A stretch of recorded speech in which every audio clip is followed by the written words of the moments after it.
آپ تخیل کریں ٹھیک اس جگہ آپ صلی اللہ علیہ وسلم کے دندان مبارک شہید ہوئے تھے۔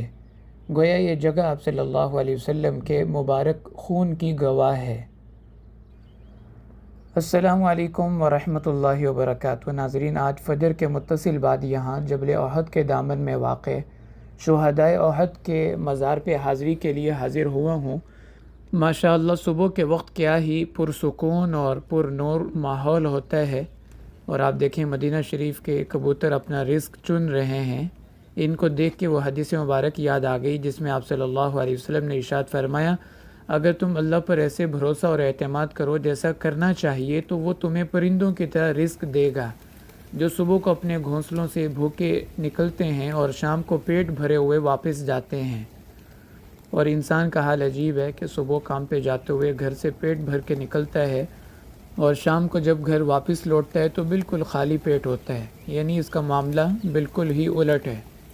بہرحال یہاں آج وہ جگہ آپ کو دکھانی مقصد ہے جہاں اس غزوے کے دوران آپ صلی اللہ علیہ وسلم کے دندان مبارک شہید ہوئے تھے۔ آج سے 100 سال پہلے تک اس جگہ کی نشاندہی کے لیے ترکوں نے ایک قبہ بنایا ہوا تھا اور اس کا نام ہی قبۃ الثنایا تھا۔ ثنایا سامنے والے دانتوں کو کہتے ہیں۔ اس جگہ آپ صلی اللہ علیہ وسلم کے دندان مبارک شہید ہوئے تھے۔ اب آج کل یہاں امر بالمعروف والوں کا آفس بن گیا ہے۔ یہ جو سامنے آپ آفس کی عمارت دیکھ رہے ہیں، اس جگہ وہ قبہ ہوتا تھا۔ یہ جگہ شہدائے احد کا جو قبرستان ہے اور مسجد سید الشہداء، اس کی تقریباً پیچھے کی طرف بنتی ہے۔ یہ ایک پرانی تصویر ہے جس میں سامنے مسجد سید الشہداء ہے اور پیچھے دائرے کے اندر وہ قبہ آپ کو دکھائی دے رہا ہوگا جس کو قبۃ الثنایا کہا جاتا تھا۔ اس تصویر میں دیکھیں بہت سارے حجاج اس کی زیارت کے لیے آئے ہوئے ہیں۔ مزید اس جگہ کی وضاحت کے لیے یہ ایک فضا سے لی گئی تصویر ہے۔ اس کی مدد سے میں آپ کو قبہ ثنایا کی جگہ سمجھاتا ہوں۔ اس تصویر میں یہ جو چھوٹی سی پہاڑی ہے، یہ وہی جبل الرومات ہے جہاں پر آپ صلی اللہ علیہ وسلم نے 50 تیر اندار صحابہ کو مقرر فرمایا تھا۔ پھر اس کے بعد پیچھے یہ احد کی بڑی جامع مسجد ہے، جامع سید الشہداء کے نام سے، اور اس کے بالکل پہلو میں شہدائے احد کا قبرستان ہے، اور اس کے بالکل پیچھے یہ دفتر ہے امر بالمعروف کا۔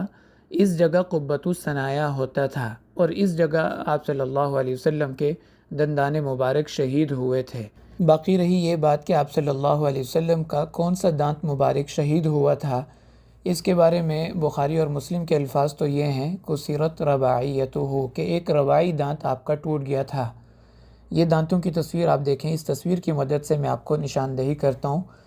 سامنے والے جو 4 دانت ہوتے ہیں، 2 اوپر 2 نیچے، ان کو ثنایا کہا جاتا ہے۔ پھر ان ثنایا کے ساتھ والا ایک دانت رباعی کہلاتا ہے، اوپر بھی نیچے بھی اور دائیں بائیں بھی۔ تو 4 ثنایا ہوتے ہیں اور 4 رباعی ہوتے ہیں۔ آپ صلی اللہ علیہ وسلم کے نیچے والے رباعی دانتوں میں سے جو دائیں طرف والا تھا وہ اس جنگ میں شہید ہو گیا تھا۔ تو کسرت رباعیتہ کا معنی یہ ہے کہ وہ پورا دانت جڑ سے نہیں ختم ہوا تھا، بلکہ اس کا اوپر والا حصہ شہید ہو گیا تھا پتھر لگنے کی وجہ سے۔ اور یہ پتھر حضرت سعد بن ابی وقاص رضی اللہ تعالیٰ کا بھائی تھا، عتبہ بن ابی وقاص، اس نے مارا تھا۔ بعض مورخین نے اسی کا نام ذکر کیا ہے کہ اس کے پتھر مارنے کی وجہ سے آپ صلی اللہ علیہ وسلم کا ہونٹ مبارک بھی زخمی ہو گیا اور ایک دانت بھی ٹوٹ گیا۔ اللہ کی شان حضرت سعد بن ابی وقاص رضی اللہ تعالیٰ عنہ، جو کہ 10 مبشرہ میں سے ہیں، وہ غزوہ احد کے دن مسلمانوں کی طرف سے لڑ رہے تھے، جبکہ ان کا بھائی اسی جنگ میں کفار مکہ کی طرف سے لڑ رہا تھا۔ اللہ تعالیٰ کی تقسیم ہے، اللہ تعالیٰ جس کو چاہیں ہدایت کا نور عطا فرما دیں۔ بہرحال یہ ہے وہ جگہ جہاں پہ آپ صلی اللہ علیہ وسلم کے دندان مبارک شہید ہوئے تھے۔